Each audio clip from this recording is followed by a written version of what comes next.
Babu, motherfucker. Thanks for checking out the podcast again. Here we are, back with Bitter Truth. Oh, shit. We've been talking for a while about getting Mnasse on, and I'm glad we finally made it work out.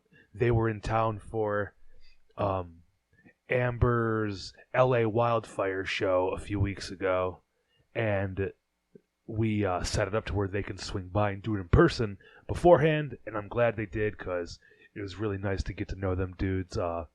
I know a lot of people are really good friends with everybody in that band, but I wasn't. So it's good to talk to them and chat it up for a while. They've been around for a long fucking time. We talked about the beginning and their origins and all the good shit, man. Everybody wants to know. So I can't say enough nice things about all of them. They, man, it was really fun, and I'm glad it happened, and I appreciate them supporting me, and I've always supported them. And check them out, man. They just dropped some new shit probably a month and a half ago now. Maybe 2 months. Today's the Anhedonia show? Yeah, it's the Anhedonia show at the Sanctuary with Sanction and all that other stuff. I don't remember who's playing, but it's sold out, so if you don't got a ticket, you can't go. And shout out to Hold My Own, fucking dropping that new audio tree thing. I haven't watched the video yet, but it was a really cool recording to hear it all done, recorded live, especially hear fucking Mikey Bulldoze in the back with his guitar too. It really stands out, and I appreciate it. Go check it out. Also, give a shout out to Annie Up, going on 20 years, and this is a call out to fucking Critter. I'm calling you out to do my podcast. This is a celebration. You know, you're part of the reason why I do this shit, and you're a great guy, and you know, you deserve all the recognition you get in the scene, man. You fucking held it up for a long time. It was on your shoulders, Critter, and you kept it up and going. And also want to shout out the Sissy Boys and Concuss and Kingslayer and Clockface and all these bands that are popping up that are just fucking so good. And everybody who's been doing shit, shout out to you guys too. I'm just spreading love today. I'm in a good mood to spread the love. The spring weather poking around the corner. It's right there. It's fucking creeping up. One day it's 50. Next day it's 32. Then it's 65 with rain. You never know what you're going to get right now. But it's there. And Tied Down right around the corner. They just dropped that the first pre-show at Edgemen, which is sick. Mongrel. Cosmic Joke. Cyanide. That's crazy. They're on it. Good for them. And they're doing a Hard Lore live podcast, which, you know, I've seen other videos like that, and it looks like it goes over pretty well, so it should be quite interesting to be everybody sitting there chilling, watching the podcast. That's a fucking cool idea. So if you're into that shit, you better fucking be right on it at 10 or 11 a.m. whenever they drop, because I bet there's fucking 20 tickets left after all the Die Hard bundles. So, sucks to be you if you didn't get it. And whatever, just keep doing the damn thing. And thanks again for checking it out. And much love.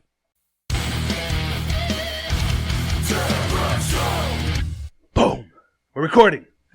From fucking Bitter Truth. You guys come all the way from Grand Rapids. You guys got a show out here today, so it kind of lines up. And me and Mnasse have gone back and forth a few times about this over a couple of years, man. Yep. And I'm fucking finally thankful you guys made it out. It's really cool. Thanks for having us. And we got Jonny and Cody here too. Nah, dude. Nah, look, man. I shaved today and I look like a fucking baby, so it's probably better that we didn't record it. How did you used to look? Did you have like a bigger beard? I had a beard for a little bit. Yeah. I always get this patch like right here though. Oh, okay. Like, can never fill it in. Dude, if I ever shaved my face like you did, I would be like, holy shit, I'd look just like a baby. And then I don't want to see that. Like, I've used like those Snapchat filters where it'll make it go away. I'm like, fuck no. You know, some people can take that leap, not me. I've had the same fucking bullshit covering my fucking fat neck for as long as I've been able to grow it, man. Hide that shit, you know? But yeah, so West Michigan, Detroit, long-time connections, you know. 100%. I don't know. It's like with three people, it's hard to go. We'll start with you, Mnasse. when you first started going to shows, how did you start meeting people out here? It was like Critter, because I know you guys are real tight with like the Port Huron dudes. How did that whole connection happen? So, Critter and all them and everything, there was just like a lot of bouncing back and forth from like Port Huron and Grand Rapids, because like at the time, thank you. At the time, there was I don't know. It was like everybody went to every show. So like Detroit, Traverse City, like Grand Rapids, wherever, we were always just bouncing at everybody's shows. So I remember specifically like a time where they came out to Grand Rapids and we used to have a venue called 10 Bells, and that's when we like legit like kind of clicked in a way, and then it was kind of just uphill from there. It was really cool, and then met them at most of them at Grotto, which was in Port Huron. That was fucking a memorable ass spot and very chaotic, and I do miss it sometimes, but at the same time I'm glad I didn't break a rib or something like that and everything, because that place was chaos and I loved it. Yeah, man, it was a really fun place. All the Port Huron shows they seem to be like extra crazy. They have like different fucking breed up there. I don't know what it is. It was they're just looking different for trouble. They're violent and having fun, but it's all, you know, obviously like good time till someone, you know, fucks around. Yeah. But let's find out. But yeah, the Grotto was like anything goes type place. What are some of the first shows that you remember seeing there? Annie Up was for sure. Like that was definitely like that's their sets over there was like ever there. What the fuck? Always memorable. Dude, I can't even think of anything right now, like off the top of my head. But it's just for me, it's like CDC and like CDC Strength and Honor, shit like that. The band Barricade, they were from Pennsylvania, I think, too. Played there. Blood in, Blood Out, I believe. You know, it's been there. Yeah, it's some fucking crazy. That's what I'm saying. There was like so many people just like in and out of that place and stuff like that. So like when I say it was like a memorable like spot for me, especially, like it was just the friends that I have still to this day from that spot, and then knowing the bands, or like even just like kind of like remembering like, hey, I remember the set from the Grotto, or like even just like anywhere around Detroit and everything around that time. I will never forget any of that stuff. It's so fucking dope. I love it. Yeah, man, it's definitely a different feeling, especially when you're, you know, that young, you know, 20 years ago. How old are you? I am 40 right now. 40, okay, yeah. Okay. So even 20, like 17, 18, 19, 20, 21, it's like you're like a different person. You're still like a kid, kind of, and like figuring shit out. Your head's definitely not on straight when you're 20. You know? Well, for me anyway, I did not have it together at fucking all. Right. So it's just, you know, the violence and the weird like adrenaline rush of chaotic shows. And dude, yeah. Like even before I met those guys, it just like finding out what hardcore was. Like at the time, I didn't know the difference between like what was punk, new metal, like hardcore, whatever type stuff. I was just a boy from the hood who grew up on like, so my parents were from Africa. So like I grew up on like a lot of African music, and then the neighborhood that we were in, obviously it was just like, I said obviously, like everybody's gonna know, but it was like hip hop, rap, R&B type shit and everything, which was like always my first love no matter what. But going from that and then kind of just like transitioning into what's going on now, I can't really tell you exactly what happened or how it happened. It just happened, and it's one of those things where like I'm very grateful for it, because it kind of like opened my eyes to like a lot of different things. But it's also one of those things where I'm just like, someone asked me, how did you get in hardcore? I can't remember. That was too many fucking years ago to be like, oh yeah, this happened right here. No, I'm too old to fucking tell you. I can't remember. That's cool. Fucking dope though. That's so fucking cool, man. Especially like saying like, you said your parents are from Africa, like it was like their culture and shit, and you said you're like growing up in like hood area. Yeah, it's like hard to find, kinda. You know, and fuck, did they come here like before you were born, or were you born there? No, they came here before I was born. I was born in Dallas, Texas. Oh no shit. Yep. Damn, is that where did you grow up there, or like, when did you come to Grand Rapids? All over the place. I was still an infant. Like if anything, I was maybe like 1, maybe almost 2 years old before they came up here. So like, I had no memory whatsoever. Damn. Yeah. That's crazy. You've been back to Africa? Hell no. Like, hold on, wait. The way I say that sounds really hell bad. No. I will say this. When I was younger, there was definitely opportunities for me to go, but I was so naive and stupid, I never took them. I was just always, like, rebellious back then and everything, thinking, like, oh, I can just do this instead, and I can just, you know, have fun doing this. Never thought about, like, how, like, important it would have been, and then, like, what I could have got from that. So like looking back at it now, like there's like very little things I regret, and that's definitely one of them. But it's also one of those things where like I know it's gonna happen eventually, and then I have like my cousins and like most of my family and anything I can just kind of bounce things off of, and they teach me a lot of stuff. So it's not anything like I just like pout about it, but definitely when the opportunity comes up again and anything, I'll take it. So That'd be really cool, man. Go back to the roots. yeah, Yeah, for sure. deep, man. That's fucking cool. Mm-hmm. Yeah, you don't meet many people from Africa. No. Well, me and not especially. I don't know. And damn, that's fucking really interesting. Yeah. Mm-hmm. Africa to fucking hardcore, baby. Let me That's funny. dude. But yeah, the connection's always been cool. You know, Yeah. Detroit, West Michigan, and the scene has definitely grown out that way over the past few years. Or it's eventually like more like in my vision. I don't know if it's always been as big as it is right now, but No, it's pretty freaking like clear to see like where before even COVID hit and everything, like how it was like kind of like somewhat dying down, but not obviously not as many people. And I feel like a lot of other places can say the same. And then like once COVID like lifted and people were showing up to shows, it was just like all new kids, like just straight up kids I've never seen literal before. children. And just like seeing them kind of grow into where they're at now and everything. Most of them have bands, most of them don't. They just show up for shows. Either way, it's fucking dope as hell. Because like even out here, it's like seeing like the scene grow to where it's at and how elevated it is one of those things where like, you know, old heads like me and everybody else and everything would just like watch and be like, dude, I don't recognize any of these people, but the fucking show was dope as fuck. hell yeah, You know what I'm saying? It's so cool. It's a good way to I put love it. Yeah. Yeah, especially seeing. Okay, for example, the 313 show. I don't know if it's just because it's like a free show, but like there's a lot of people that I've never seen before, which is great, and they were going hard, moshing, you know, whatever. But I was like, there's so many people I don't know. Yeah. But it's okay. Fucking come back. Like, don't come just because it's free. Come back. Obviously, everybody had a lot of fun, man. Yeah. Were you guys there? Any of you? No. I wasn't there. Couldn't no. make it out. And I'm doing dad duties. Yeah. Yeah. Well, yeah, it was fun. But what about you guys? When did you get into hardcore? Yeah. So. You know, fucking Johnny Barefoot. Yeah, I'm from like upstate New York originally. Yeah, like I want to say my first show was like 2008, and like I was like a total Christcore kid growing up. So like it was like Norma Jean, Haste the Day, like that was my shit. And then like around like 2011, 2012, I had some mutual friends with the band Represent from Pennsylvania, and I was like, I saw them in Rochester, and I'm like, oh, this is cool. Like this isn't like super overproduced. Like it's kind of DIY. I'm like, that's pretty dope.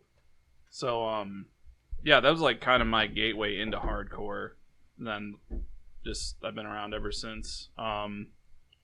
Then 2014 is when I moved out to Grand Rapids. So I've been here ever since. Fuck yeah. Yeah. Yeah. Just you play guitar, right? Yeah, I play guitar. Okay. Yep. Yeah. How long you been playing for? I got my first guitar when I was like 13, I think. So my parents got me like a shitty acoustic guitar. And then it's funny, my uncle, my cousin actually played electric guitar. And like the day after my birthday, they brought that over. And like I'm like, oh, this is awesome. And my parents were so pissed because like I never played the acoustic guitar again. Just put that shit down. Yeah, yep. Yeah, you're tired of playing a fucking Stairway to Right. Heaven, you know? Play something else. Everybody learns that, right? Yeah. I mean, it seems to. Anyway. Any fucking anywhere you go where there's like an acoustic guitar and like a fire pit, someone's playing Stairway to Heaven. All guilty, huh? No. But yeah, have you been in any other bands before Bitter Truth, or is that... No bands that were good. How long you enough. been? You been in OG, or how long you been in? I don't know, man. He's playing his cards close to his chest, but Yeah, I've been in a couple bands. Nothing to write home about. Okay. Yeah. Well. Okay. Oh, I should say I did play with the band Tunnel of Love for a little bit. A couple of the guys from Prison Suicide hit me up like a few years ago to start that band.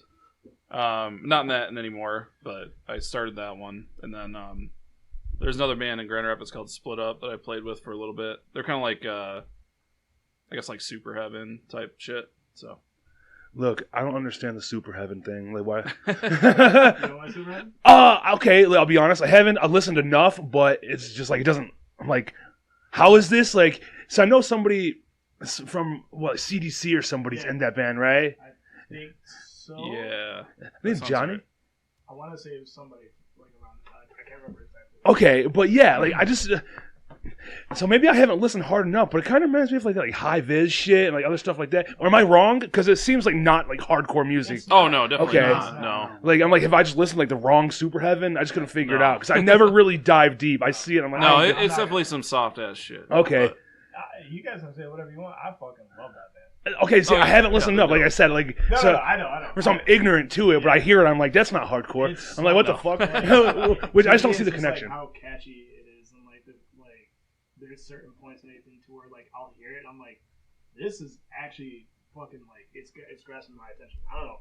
Any single time anything in the band like that, and anything gets my attention, I'm going front to back album wise, and I'm gonna listen all the way through. And yeah, that shit's fucking dope as hell. Oh, But that's just me. what would you put like comparable like that's not like related to hardcore? There's no hardcore. So people in the I know band. this is gonna be like kind of weird, and a lot of people always tell me I was wrong for this. I don't know. I feel like this is what happened for me. But when I first heard it, especially that album Jar by Super Heaven, there was like a few riffs I heard, and I was like, that's some super Deftones shit. And I don't give a fuck what anyone says. I love Deftones, and Deftones is in my top 5 favorite bands, and that caught my attention, and that's why I just rode with it. It's so good. Yeah. I'll definitely give it a second chance because I fuck with Deftones. I'm not like super crazy, but it was one of those, the early like gateway bands. Like when you're listening to Korn and Deftones and shit like that. Well, at least for me personally, like when you just hear that and then you're like, that's fucking. No, I get you. There's a little more to it than just some bullshit, It's just a preference. Yeah. 100%. I totally get it. No, but yeah, I don't know. Sometimes like the emo shit, like people are like, "Oh, boys' night out." I'm like, how do you guys fuck with that shit? But well, I listen to Take It Back Sunday though. I'm not gonna lie, I enjoy them every now and again. Like I said, Yeah, preferences. yeah. I went to when we were young in Las Vegas. Yeah. 2 years ago. Yeah. And it was nothing but, Newfound Glory. I love Newfound Glory. But it was Sum 41 and The Offspring. Yeah. That's my wife's, though, man. Oh, She okay. Hell yeah. went 2002, I think. That's so But, what's that band? Jared Leto. Or Jared Leto. Oh, 30 Seconds to Mars. Yeah, them. I And, swear to God, and it was like fucking crazy. Avril Lavigne popped up. I was like, what the fuck is going on? But there's so many good, smaller, pop punk and emo bands that were there. Citizen played. Yeah. So I Love was like, hell yeah, that's Mhm. fucking good enough to support. It's crazy to see because I don't know Matt very well. I know he knows everybody, and they're all but I don't know him at all. So it was cool to see him like in front of like fucking 50,000 people, just like standing there, just killing it. just like holy shit, man, he's Yeah. amazing. And I've always listened to them because I know he's local. Everybody fucks with him. I was like, sure. I do enjoy that band. Something about it. But I seen him walking through like the parking lot like afterwards. Like I said, I don't know him, and so I was like, Matt. He's like, I was like, you don't know me, but I was like, I know everybody you know. I was like, Critter, Cam, everybody. Yeah. He's like, oh, I was like, I'm Rob. I was like, I do a podcast. Sorry, I had to drop it. It was like, I Yeah, didn't want. of He's like, oh yeah, I fucking heard because of Camden, whatever. And it was just cool to like catch him off guard because. He's like, what the fuck? Somebody from Detroit's out here. And I was like, Nah, he's a solid dude. what up, dog? Good to meet you. Solid dude. Yeah, because he was just like in a hurry with like a bottle of water, like walking across like a half-mile fucking stretch of hot-ass pavement. So, because it was like 110 in Las Vegas in October. It was just 110 fucking degrees. miserable. I was thinking about that. Yeah, dude. If I see a Newfound Glory at like 11 a.m., it was like this is like worst Warped Tour ever because it's so fucking hot. Yeah, somehow we got fucking way off track there talking about Las Vegas. But Cody's a silent one over there right now. He's waiting for the mic. I got both of them. Yeah. Both mics. What about you? You have any past bands that you've been in? Anything notable worth writing home about? Yeah, so back in like 2009, 10, my first band that really did anything was Vices. I don't know not a lot of people really remember that band, but I wasn't too hip on that side of the states. That's where you're from, right? The Grand Rapids. yeah, area? Grand Rapids. Okay. But we played, Detroit semi-regularly. Okay. After like 2008, I took a few years off. Yeah. So. Yeah, I did that, and then I played in Smash for a little bit. I did a little bit of fill-in stuff for them. For Smash Your Enemies? Yeah. Holy Yep. shit! I don't remember you for some reason. That's cool though. Well, I kind of ended up doing a lot of there were like a time frame where they did like a West Coast, East Coast, and like Canada it was like run. The early day. Okay. Yeah, so I just kind of did the runs with for them. Mm-hmm. Okay. I was a guy on the road. Tour with them. fill-in. Yeah, that's still cool. Yeah, Because they tear shit up when they played, man. Yeah, absolutely. A lot of trash cans being tossed around. So many trash cans. Yeah. And then me and Mnasse used to be in like a pop punk band. Oh, what was the band? It was you hadn't heard of it. Okay. Yeah, we were called Records, and like our whole thing was like we were all minorities, like no white people, like almost intentionally. And someone was like, "Oh, you guys sound like Saves the Day," and we're like, "Fuck yeah, that's not what we were going for." Oh, okay. Yeah, and then I filled in for a while for this band called Grim State out of Ohio. And then I write my own music, but when it came to playing in Bitter Truth, that was only the past couple years that I did that. This dude tried to claim Bitter Truth. Yeah, that was like the joke, because I took credit for, like, jokingly, but kind of not jokingly. I was like, I put everyone together, like the original Bitter Truth lineup. I was like, oh, you should hit up this guy and you should hit up this guy. Mm-hmm. And I was kind of outside of hardcore at that point. I was doing something different, and then Bitter Truth happened. So I'm like, I am the CEO of Bitter Truth. Like, I am the angel investor. The creator. He tried to pull a Lars on us. Yeah, he tried to claim that shit. I was just like, dude, if you do that, we're no longer friends, I swear. And then I joined the band, and I was like, I'm gonna make the LLC, and I will literally be the owner of Bitter Truth. Have Bitter Truth LLC. Bitter Truth LLC. Yeah. He's like, absolutely not. We're not saying. That's fucking funny. So Delta ass, dude. I swear. Yeah, go ahead, sorry. no, man. So you had something to do with the creation, kind of. But when did you join the band? Were you there from day one? No, I wasn't there from day one. I joined back. It was 22, 23? 22, I think. Yeah, so Jonny, the main reason why I joined was so Jonny and I worked together at the same place, and he had messed up his back. That was the first time. The first time he messed up his back. So it was really tough for him to do these gigs. And they had a couple of bigger gigs coming up, like they had a show with Cruel Hand coming down the pike, and like a show for our friend Tiffany for her birthday that I really wanted to be a part of. And so I remember me and Mnasse were at something. I just hear him from across the table being like, the only person I know that could fill in is that guy, and points at me, and I'm like, me? Like, you want me to do it? Mm-hmm. And like, I really wanted to play for our friend Tiffany's like birthday, I think that we did, or was it that exact? Yeah.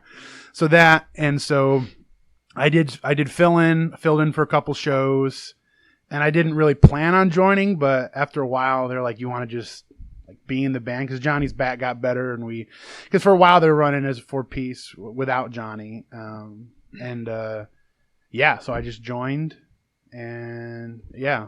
This motherfucker would call himself a part-timer. And I'm just like, I'm only part-time. I have no say, and I'd be the only one in the band to be like, dude, shut the fuck up. You're in the band. And everybody's like, well, he's just part-time. I guess this is what he's going to do. Yeah, he would always be like, this is your band. I legit hated that. And it was just like, either you're in or you're out. You tell me right now and just pack up your shit. Like, I was just being a dick the entire time because I just got sick of it. We need your opinion. Yeah. Sit at the table, motherfucker. Well, share your thoughts.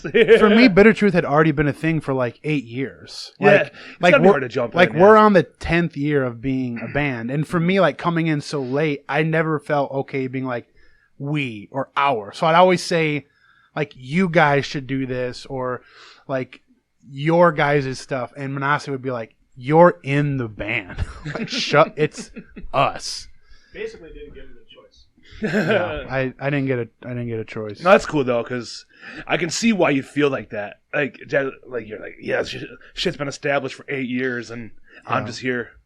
Being invited into the band, like, obviously you started the band, right? So Yeah, I started it. Really, I just it's like, no, I you just fucking took the did it. my rightful place on the throne. Yeah. But the thing is, like, there is definitely like a different kind of dynamic that someone brings to the band when you're like, I'm just here to play guitar or fill in. Like a lot of times, like I was doing a lot of fill-in stuff, like just filling in for bands here and there, and you don't have an opinion, and that's fine because that's a level of energy that you don't have to give to a band. But then when someone wants you to be a part of it, you then take on more responsibility. You have more hands on the creative process. You have some decision making. And I was like, all right, sure, I'll do that. Got it. And after the pandemic, I remember, if I'm right, you guys did play that one Sweatfest, the first one back in 2021. I think so. With MH Chaos and Antidote, NY. Yeah. Dude. I came out to that show. That was a fun fucking show, man. That made my whole night. Because, like, dude, the dude from Antidote, when they were playing, homie didn't know the lyrics, or he forgot, or he didn't want to forget. So it was a scab band, wasn't it? Homie had a binder, and it felt like I was at like a freaking church service or something like that, and he was just like reading it off, holding it out like this, and he's just like pronunciating everything and just kind of telling us, and I'm standing there just like, I had never seen this before.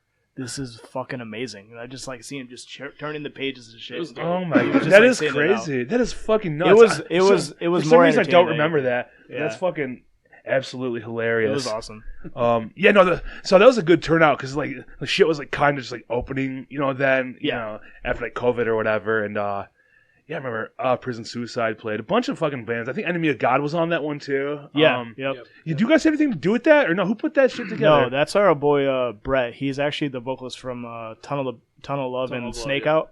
Okay, the one he was just talking about earlier. He was in Prison Suicide. Was he the singer too? Yes. Okay. Yeah. No, I for sure know who he is. Yeah. Then, but it used to be a fest from like back in the day, and I want to say it was our boy Luke Fortin was the one that put it on first, and then it just stopped for a while, and then Brett brought it back. Was doing it at like, I think he did it like at Rusty Spoke or whatever. Yeah, it was like a spot in Muskegon. Yeah. And then went off and started doing that Skeletons, and then that was, I think last year was the end of it, or was it the year before? I mean, he said it's the last one. We'll see what happens. We'll see what happens. How close is Muskegon to Grand Rapids? 45 minutes an hour at the it's most. not that bad. Yeah, Okay, at the most. And random question: how far is Kalamazoo from you guys? A little bit south. About the same. About the same. Yeah, because I go to Kalamazoo every day. I'm a truck driver, so I go out there every day. Oh, I bet. Okay. And I was like, how fucking far am I from? Yeah. Because like I think about the drive you guys do, and like I do that every day, twice. Yeah. Well, not twice. I drive there and back. Yeah. But it's about like 220 or so to get there from where I start in Romulus over by the airport. Yep. And I was like, yeah, that's a hell of a fucking drive you guys do, to come out here. And I know a lot of people come from here to your guys' shit. And it's just like, man, on like a Wednesday, I just personally can't. I don't care if fucking Blood for Blood's playing. I'll try to make it. I'll try, but it's fucking, man, it's a sacrifice. Especially, like, I don't know what your guys do, like your jobs, but when you came out Thursday, like, you're going back home. Yeah, like, what happened? I was working all day that day, and then I went home rushed to get get ready to do whatever, and then I met up with Jordan and everybody, and they were already there, and then we just came in and we got caught up in that traffic, and I'm not gonna lie, there was like a moment where I was just like, I'm really tired, and I don't know if this is a good idea. But when we got to the show, I was like, dude, I don't regret anything. Just driving out this way, and I've been doing it for a very fucking long time. Yeah. It doesn't even faze me anymore. It's just like one of those things where, like, I know I'm either going to go to Muskegon for a show and be in Grand Rapids. Obviously, that's nothing. But, like, driving out to Detroit, it's just, it's exciting every time. Just a little bit of time. Yeah. And then you're there for the chaos. You can see your friends, hug everybody. Because, at the end of the day, it's Get cracked in the tooth. it's like every other week, it's like a family reunion, Oh, yeah. or something like that. Whenever you come out, it's at least once a month. It seems at least.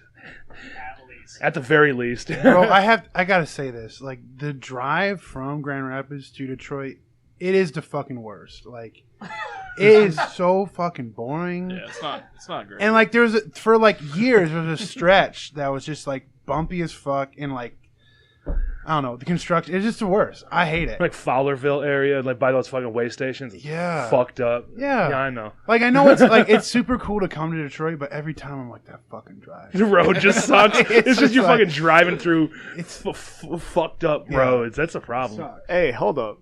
I like the drive. Mainly just because it's a good shutdown Good for for me. you. It's a Good good for recharge. you. I like it. I don't understand why everybody hates It it. is, man. You can lock in. I get it. I was about to say it's You're relaxing a also little never bit. the one that drives over there. That's not true. With us, at least. Yeah, that's not true. But no, I like it. They hate it. I don't care. That is crazy. That's fine. I'm fine with I it. just work here. Yeah, sometimes I need to I just recharge. work here. So, well, I mean, if you guys just dropped a new album, like, what, a couple weeks ago? A month ago? Right? You dropped something? It was about a month ago. Yeah, About a yeah, month ago? EP. Yep. And Mhm. how long before that did you guys have something come out? It wasn't... Oh shit. 2023, I think, was the split with Last Gasp. Yeah. Yep. That was the last thing we put That was out. the very last thing we did, and then it So, was like 2 years.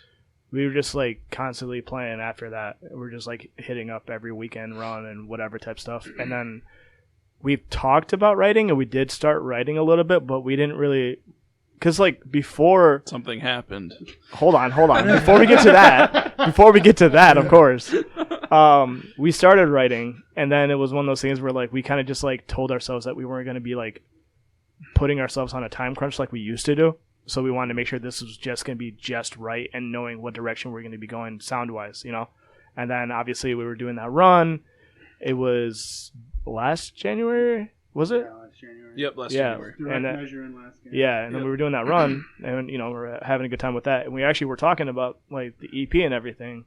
And then on the way home, obviously everybody knows we got into that pretty fucked up accident.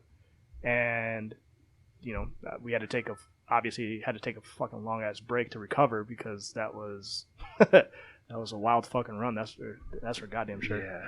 Where were you guys at when you got in the accident? We actually About 20 minutes from my house. yeah. Oh, literally. no. Yeah. So Always your own we were on our way Yep. home. We were on our way home from Ohio, like where we crashed, and the entire drive home, it was like smooth. Everything was fine. But the second we got home, that's when we noticed like how bad it was here, and then we made one simple lane change, hit some black ice, slid, and then as soon as we got to the ditch, we slid right to the ditch, thinking like, okay, it's gonna lean or do whatever. That's when we started rolling, and we rolled like 3 different times, all the way through consistently, and then just happened to land like, you know, Straight up. wheels up, or not wheels up, but just straight up. And if it wasn't for that snowfall and Oh, everything dude, like we that, would've it would have been way worse. fucked. I'm sure like some of us would have Yeah. been like in Probably a whole dead. different position. Fuck, So man. it was pretty fucking crazy. To, like, Yeah. kinda even Yeah, just like witness. if you've ever wanted to know what it's like to be inside of a washing machine, yeah, that's what it was like. That's facts. Wow. So one of the, just at least from my perspective, I was asleep. So like, there's this meme Yeah. going. It's even That's what Yeah, saved you. there's this meme going around right now where it's like there's like a pillow on like a bench seat, and like dudes in a hardcore band will see this and be like, "Hell yeah!" That was me. I was asleep, so I feel the van start shifting, so I kind of like perk up, see what's going on, and then all of a sudden we're just flipping. Like I just remember being on the ceiling and like, what's going on, and then landing. And, like, everyone's freaking out. I have no idea what's going on. Everyone kind of saw what was happening. I was just like, what just happened? Yeah, I was outside the van. I'm like, so somehow like I don't know, you know how like you open the window on the side and there's like a little mechanism there. Yeah. My belt got stuck on that, so like I'm like leaning out the window like this. Oh, when you stopped? Yeah. So Rolling? I'm just like, holy His shit. his back was literally sitting Yeah. on the edge of the window. Like Holy the window was fuck. busted, Yeah, and yeah. he was sitting up, like facing So- up to the ceiling. But Yeah. his back was out. So Cameron, our bass player, was driving. He had to like cut me loose, basically. So like I stand up and I'm just like, I see Cody in the back, like he's fine. Jake's like bleeding from his head, and I'm just like, what the fuck just happened? Yeah. So like, fucked. yeah, It was definitely a lot, and it was Yeah. one of those things where like clearly like no one is prepared for that shit. No. Like I don't care what band you are, who you are, whatever type stuff and everything like that. No one's prepared for that, and it was a fucked up experience. And the only thing that made me laugh, and Cody was the one that pointed this out. We went to Buc-ee's. Like sometime before that. Let me tell this. So a couple runs before, we had gone to Nashville, and when you go to Nashville nowadays, one of the things you have to do is go to Buc-ee's. It's a must. You got to do it. And I bought this Buc-ee's hat, just like a black baseball cap, and I just left it in the van, for months. It was just sitting there, and so we rolled the van. And the next day we had to go get it from the impound. Everything was smashed, which is crazy. None of our gear got busted. Yeah, all of our gear was fine. All of our gear was fine. I think our Cameron's bass case was a little messed up, but it was a miracle nothing was broken, gear wise. But all the shit on the dash, all the glass was smashed, the windows all busted in. But when we went to go pick everything up, the Buc-ee's hat that was sitting on the dash, right on the front on the driver's side, pristine. Nothing. It was perfect. Goes home Yeah. unscathed. Yeah. I have to let my cat out of that room. Sure. Do we talk about Rob while he's over there? Not paying me. No, he's good. No, he's coming back. Shut up. Hey. It's Frank. Oh no, there's a whoopee cushion on my seat. Yeah. Right. And also another thing that was kind of crazy when we had that accident was one of our friends was actually the first responder to the incident. So as the fire truck is pulling up and all the cop cars are coming, we see someone that we know running down this icy snow hill, and me and Cameron's looking at each other are we fucking dead? Did we just it's crazy. You just get in an accident, and you see someone and I was just this is crazy. It was a crazy day, from start to finish. It was nuts. Freezing outside, sitting in a fire truck, trying to warm up, and people getting patched up. It was just very bizarre. Yeah, it was wild because I had so much adrenaline going. I didn't know I had broken ribs. Yeah, you were able to stand up. That's why I said you were standing up. I was I had 2 broken ribs. You're pretty fucked up, right? Separated shoulder, slipped a couple discs, and I'm just oh man, I'm kind of sore, and so we go through drop the van off and everything, and I'm man, I'm just super sore, and I got home to back it up a little bit. So right before we left, there was kind of a snowstorm. My wife's kind of a snowstorm. All right, there was a pretty big snowstorm, and my wife's you should not go, and I'm no, we already committed to doing the shows, and she's I don't think you should go. So listen to your wife. Also, and there was also someone in the band that was we should not do this. Yeah. As we were leaving, the windshield wiper wasn't working properly. We could barely see before we even left for the weekend run. We were this. There were a lot of signs that we ignored. Yeah, so. I was don't be a pussy. Man. We're gonna do this. No, I get to it. Myself, I said this to Right. myself, not to someone else in the band. Well, when you commit to something, probably at least a couple months in advance, it's hard to pass it up because of a little fucking Michigan snowstorm. What's the worst that could happen? There's right? just a lot of times we have a problem with saying no. And that probably should have been one of those weekends where we should have rethought our decision, but at the same time, we were just excited to go play. That's just what it is. Yeah, so. man, you ready to get? Was it a weekend run you guys did? Yeah, Or was it? yep. Yeah. Mm-hmm. I think it was St. Louis. Did we play it No, they were both in Ohio. We were both right? in Ohio. Because we played No Class. No, we played Dirty Dungarees. Yeah. There was, Yeah. I want to go to Dirty Dungarees so fucking bad. I haven't been there yet, but it looks really cool. Yeah. All the big shows. How often can you just say that you played in the laundromat? Right. Almost never. When we first played it, the very first time we played it, I thought we were at the wrong spot, and then our friends in Love and everything, they were the ones that I think they booked the show, and I looked at my buddy Nate. I was like, "Is this it?" And he goes, "Oh yeah, this is it." And in my mind, I'm like, "I don't think this is the right venue." And then we ended up playing and watching everybody pile in that little room. I'm this is fucking sick. So now, is it a room? Is it a room separated from the washing machines and shit? Because I don't remember seeing any in the back. I don't know. Yeah. I think there used to be a big glass between the two rooms. I think it got smashed out. That got smashed. But yeah, it's just a little room like right next to where laundry happens, and there's also a bar in there. So it's like a bar here, laundry room, and then this empty room that kids beat the fuck out of each other in. And it is so funny because like one of my normie friends sent me this like reel of like, dude, look how crazy this is, and it's just some person like walking through the laundromat, dirty dungs, and then hardcore happens. It's like, yeah, I've been there, like I've done that exact thing. And I remember like the first time I was there, I was like, this is a crazy thing because people are literally going there to do laundry, and then hardcore happens to them. Like, can you imagine? Like, yeah, like it's just you're just going there. Maybe you're just going for a drink, doing your laundry, spend some quarters, and all of a sudden, people are beating the fuck out of each other. A bunch of crazy people walking in with fucking face tattoos. You're like, what is behind this wall? Yes. Yeah. Well, it's like when you guys have been to Gamekeepers or whatever in Berkeley. Yeah, Gatekeepers. I fucking love Gatekeepers. So that place is really cool. And what I did notice is last time it was Vigilante. And who else fucking played that show? Was it the Flesh Wound show? Yeah, they played Vigilante, Flesh Wound. Enough Said did like a little secret set or something like that. Escalade. Oh, yeah, that's when I hit your tooth. Yeah, I was gonna say that's when you busted my goddamn mouth, man. Yeah, same show. So, but that was I got a receipt for you. Don't worry. The first time I went there, though, like you said, you weren't sure, or somebody said they weren't sure they were like the right place. That's what I thought there too, because how you have to go like in the back of that little storefront. Mm-hmm. I pulled up.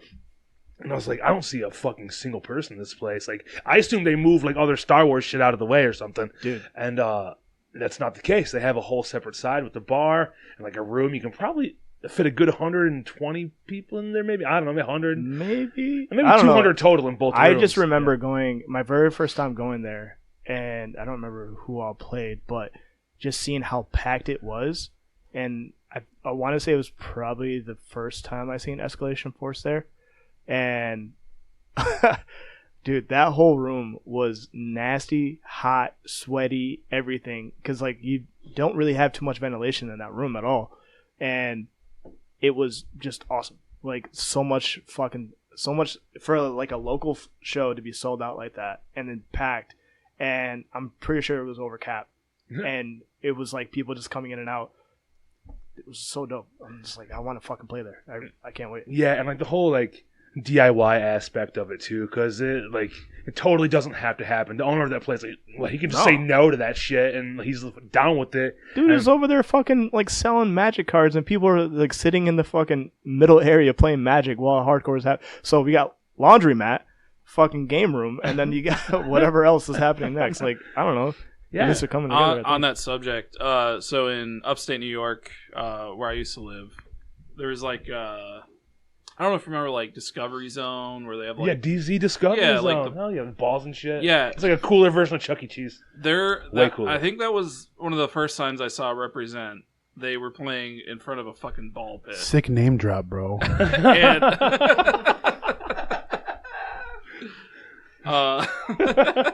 lost the thought.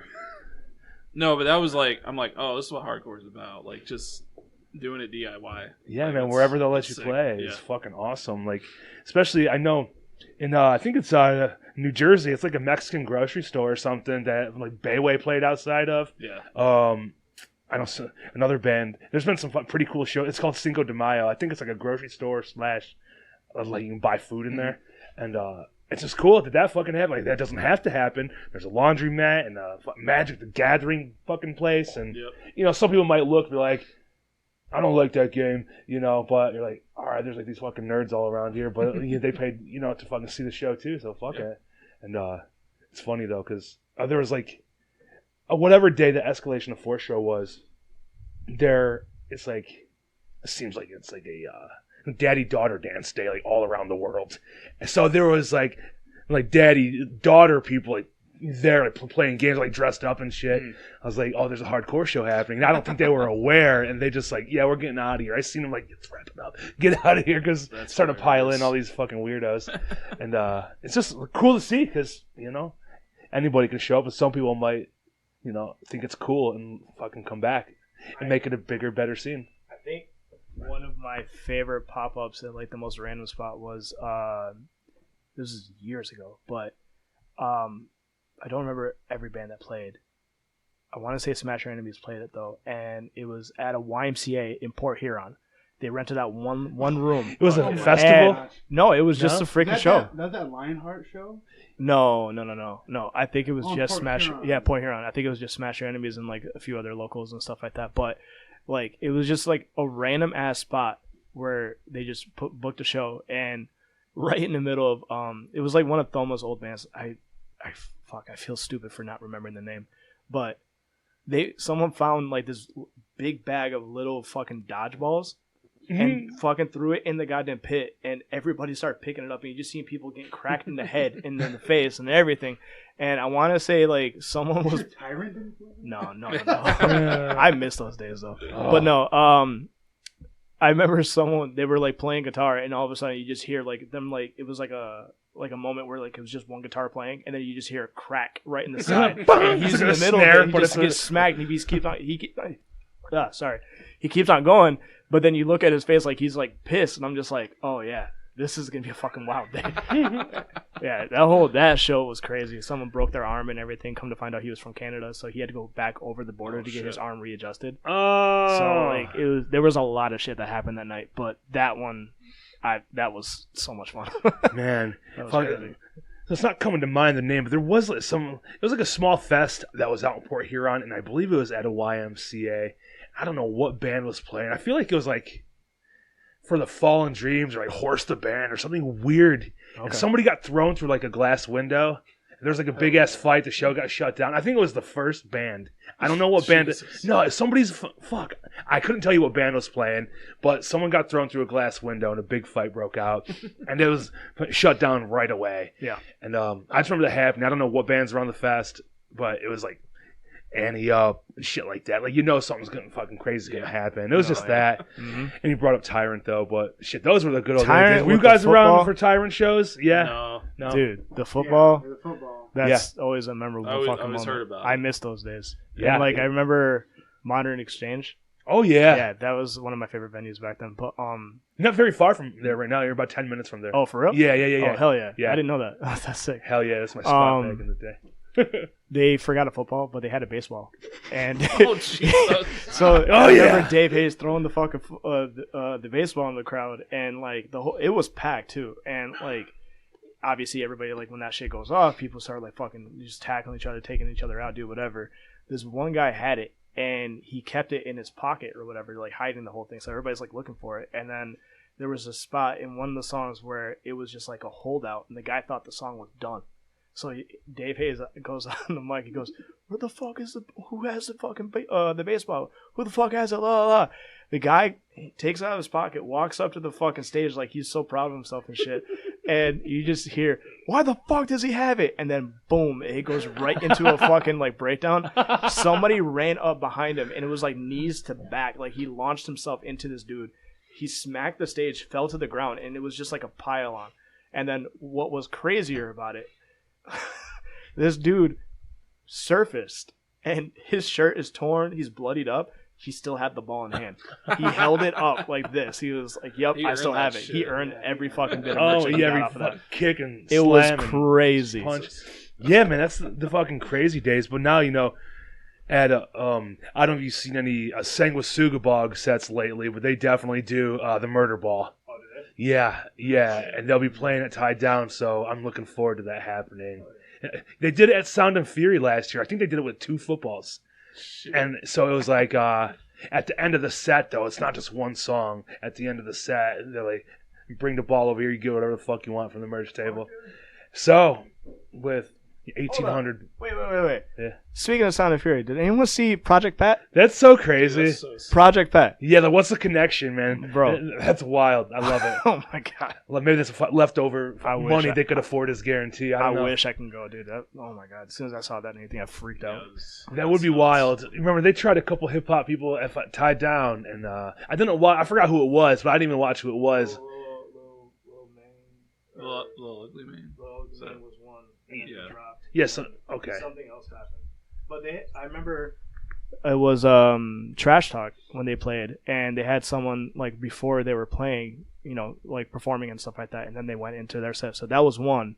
I don't remember who that was though, But I think Shakewell was the other. Shakewell, The guy- Shakewell was the guy another who's one on too. The Drain record. Yeah, yep. He did a little thing in That's Nathan pretty- Duran that's Drain pretty too. That was sick to watch as well. So Yeah, I mean, bring me Project Pat though. Bro, I'm Fuck saying. 3-6 Mafia. Holy dude, that's shit. what I'm saying. I'm big on that, like the hip hop, hardcore infusion, whatever type shit. Like Yeah. bring that together, dude. Cash Money Millionaires, bring Bro. that. Shit. That'd be dude. sick, wouldn't it? Give me a fucking show. We'll play that shit. I swear to God. That would be so I'd nuts. be all about that. I don't fucking care. Definitely possible too. Definitely possible. 100%. That'd be so Yeah. crazy. Hey, if you got it, let me know. Hit me up. Because I know, even at those like stupid like gathering of the Juggalos, they have some like good hip hop artists at that shit. But I've never been. I would go just to experience it. I think it'd be sick as fuck. What about you, Cody? What about me? Yeah. What about fucking? You gonna go to gathering of the Juggalos? No. I'm good. I do want to say something though about like weird venues because I think this is a funny story. So I was with Smash and we played. I can't remember the name of the city in California, but the venue was called Aladdin Juniors, or maybe Aladdin Twos. I don't remember. I remember it was Aladdin something, and it's like a Mediterranean restaurant. And that was like the first show that we played there. And I'm like sitting in this restaurant. I'm like, this place looks really familiar. So I asked like one of the people that were working there. I was like, hey, like, what is this place been on like Diners, Drive-In, and Dives or something? Like, why do I know this place? It was like, oh, this place was on Kitchen Nightmares. And I was like, Dave Ramsey was in this building. He was like, yeah, right where you're sitting. Or Gordon Ramsay. That's why Dave Ramsey. That'd be even crazy. That's a debt collector guy. No, yeah. No, it's on site with that guy. That guy. And again, another weird thing is like this Mediterranean restaurant just having these crazy bands play there. Very weird. Yeah, Very strange. you know, you'd be surprised at the people who, you know, support the shit or they have an into fucking DIY place. Yeah. Fuck it, or they're Well, just a I scumbag. think that's why, like we were talking about Super Heaven earlier. I feel like, you know, there are a lot of bands that seem to be non-hardcore that like all these people in the hardcore scene like fuck with, and I think a lot of times that's Jason. that's the scene that they came up in. Like they might have had a dude that played in a hardcore band or something, and like, we're doing this little bit different kind of band, but we're still playing shows with like hardcore bands. And I think that's where you get that kind of backing. yeah, and it works because it brings different people around, and they may or may not love it, or Yeah. they do, and they come around and add, you know, to the bullshit. Mm-hmm. It's cool. It's a lot of bullshit, that's for sure. Yeah. Let's see. Do we want to talk about the album more? I feel like we kind of segued off. I mean, I don't know how much there's more to say about it, but How many songs you got? 5 songs? 5 songs. 5 songs, Yeah. 9 minutes. 9 minutes. Hell, yeah, that's the way you do it. Look, man. Look, it's hard. It's hard to write. Well, I don't know. It's probably hard to write something more than 2 minutes. And if it's more than 2 minutes, I don't want to fucking hear it anyway. You know, so. Yeah. I mean, mean, short honestly, songs. A lot of people in hardcore have ADHD. Like anything Yes. longer than 2 minutes are like, we're done with it. Honestly, though. and I mean, with all the energy you guys put out, too, like, you do that for 5 minutes, that's going to be kind of hard, man. Yeah. You know. At least it seems like it'd be hard, like, especially you know, like your breath, your lungs, and then you guys fought ripping guitars and That's a lot. I literally, when I joined Bitter Truth, I literally got carpal tunnel because like their songs are so fast, and I was like, this is fucked up. you know, like the wrists got to be. Exactly. Gotta be fast. Gotta be fast. Gotta go fast. Gotta go fast. Yeah. Well, I mean, guys definitely bring the energy. Is there anything special about the album that you put in any extra effort, or is it all? I mean, I know you had just one guest spot. Was Candy the only one? Or is there somebody else? Jimmy. Jimmy. from Oh, yeah. Had beats Jimmy on did. it. Fuck yeah. I mean, we recorded that shit in my basement. That's Okay. That's pretty cool for You, us. you do all the mixing and mastering and Yeah. all this shit? Well, I- not the mixing and mastering. I did the mixing, but Pete at Bricktop in Chicago. Shout out Pete. Yeah, He that did the seems to be the mastering. guy, yeah. He rocks. But also something that was different about this album was, so I think historically Jonny had kind of written the majority of the music for the past albums. Yeah. So I think this is one of the first time, and like there obviously there was more collaboration, but there were like 2 like guitar players coming at this. Like, how Yeah, it can we was- make this different? Yeah, it was cool to be able to like bounce ideas off of each other. Like when it's just a 4-piece and there's only one guitar player, it's like you kind of run out of ideas, you know. Yeah. Sure. So that was, I think that's probably what made it how good it is, in my opinion. Yeah, see, me not being like a super musician, how is it like, is there like a lead and like a whatever the fuck? Or what's the other name? Well, Jonny, lead and, yeah. I feel like we kind of trade off like certain parts. Like I know like on the last track there's like a lead part that Cody does, and then I mean there's another song where like I do the lead part. You know what I mean? So we kind of like trade off with that. Jonny has the whammy bar, so I got the whammy bar, so I get he's to the do lead dive boy. bombs. Yeah, love a good dive bomb. So. yeah. I can't riff like Jonny does, so yeah. I think for the most part, I would say that Jonny is like the lead guitar player. I think in a lot of hardcore, there's not really that difference in like hardcore or lead because a lot of it is just rhythm. Yeah, But I mean, like 80% of the time we're playing the same thing. Right. It just sounds, bigger because there's two guitars. Yeah, that's what I was wondering. I was like, what are you playing versus him? And I know sometimes there's like a different shit. Someone's ripping a solo while someone has to, riffing, and it's just hard. Even when I'm listening to music, to like, I know there's two guitarists in this band, but I'm trying to listen to two different guitars. Like it's just me. It could be my ears that can't distinguish it most of the time. And that's what's interesting too. Like I've never played in a band that played. So we play in standard tuning, and I had never been in a band where it's like this sounds really heavy. Like having two guitars in like this very laser focused like standard tuning. It's heavy and it's. I mean, if you can't write an ass beat or an E standard, like. The fuck are you doing? Easy, bro. Don't let D Block hear you say that. Yeah, no, I mean, as far as my skills go, I can put into drop D and I can make some sound, but that's about it. Like one finger that shit all the way, man. Well, I definitely learned there's for the guitar players out there's definitely a difference in writing styles when you play in a standard tuning versus a drop tuning, which I always thought like a drop tuning is going to be heavier and more pissed. But there's something about like the chords that you can make and then just how you have to orient your hand positions when you're in a standard tuning. Like this is hard. Like it's literally hard to play. Yeah. And it's like it sounds tough. Like I just think it sounds like tighter. Like more tighter focused, is a good way to put it. Yeah. Look, man, it takes a lot of work to be a fucking good musician. Yeah, in my opinion, we wouldn't know anything about that. But we're not. Man, you guys kick ass, man. If you can play that fast and not slip up and fucking drop your pick or shit. I'm sure that happens every now and again. You drop your picks, but it just like going up and down, like up strumming or whatever the fuck is hard as shit for me. It took me a while to like be able to do that shit because like I would just sit there with like a metronome like for hours, like to be able to get up to that speed. But you gotta put a lot of work into it. Yeah, man. I know, because like I'll pick it up for like 2-3 months and put it down because either it's not that I lose interest. It's like it just takes a lot of dedication to really get good. Yeah. And I mean, I do have the time, but it's all about discipline as in any other thing you're trying to accomplish. It's hard, man. Yeah. So you say it's like, oh, I don't know nothing about being good. Like bullshit, man. You can write fucking 5 songs, and it's not the first 5 songs you've ever written. So you have hours at this point probably of fucking music. I mean, you wrote 100,000 songs. You got 20 minutes, with the short songs. Well, not to toot our own horn, but a lot of people will tell, like the compliment that we always get is like, you guys sound tight, and I think it's more so because we're playing in a more standard tuning. You can hear everything. Like when you get into like a lower tuning, sometimes if things aren't mixed right, it can sound a little muddy. Yeah. And I feel like that's a big reason why is we just stock standard riff it. It works. You guys make it sound really good. I'm just here. You're just here, You're right. Send me the fucking riffs and I'll lay something down. Now, Mnasse, do you write? Like, are you always writing songs, like writing shit down, or do you wait to get, like an audio sound to write too, or are you just always fucking around in like your own head? Like, it's probably both, but a lot of times I wait till like the song is like at least like a riff is written, and then I'll start like putting stuff together. But for like I said, for the most part, it's both. Yeah. Like I don't know.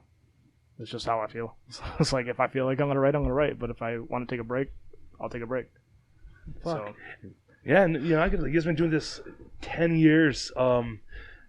Yeah, that is crazy. That is crazy. And is there any like what's like your most like favorite show you ever played? Maybe like opening for, or like what do you think is like the most craziest? Most favorite. I would say the craziest one. Unfortunately, Mnasse was not there for.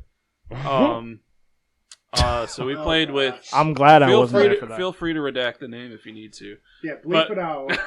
Bleep it out. When Expired did all those house shows, we got asked to play one of them, and Mnasse was out of town, so we're like, shit, what are we gonna do? So we had our buddy Xavier do vocals, and then our current drummer Jake actually played drums that night too. Yeah, it was like, dude, we're like just standing there waiting for the like people to come in, and like the basement was like completely full. Like it was just madness. So I mean, that was probably one of the like craziest shows that I've played with the band. For sure. That one, I will say, like I was living in Kentucky at the time. Okay. So that was why like Xavier was doing the vocals, because he was asking if I was going to be there. Clearly I wasn't. And he wasn't in the band. Oh no, he was in the band at the time, but he was playing drums. And so Jake wasn't in the band at the time. And when I saw the video, I was like, oh, okay, this is kind of dope. And then I just saw how chaotic it was. I was like, okay, that's pretty dope. And then Xavier makes one little joke. He goes, yeah, as you can tell, I'm a black guy, but I'm not skinny. I'm not the original guy. And I was like, you motherfucker.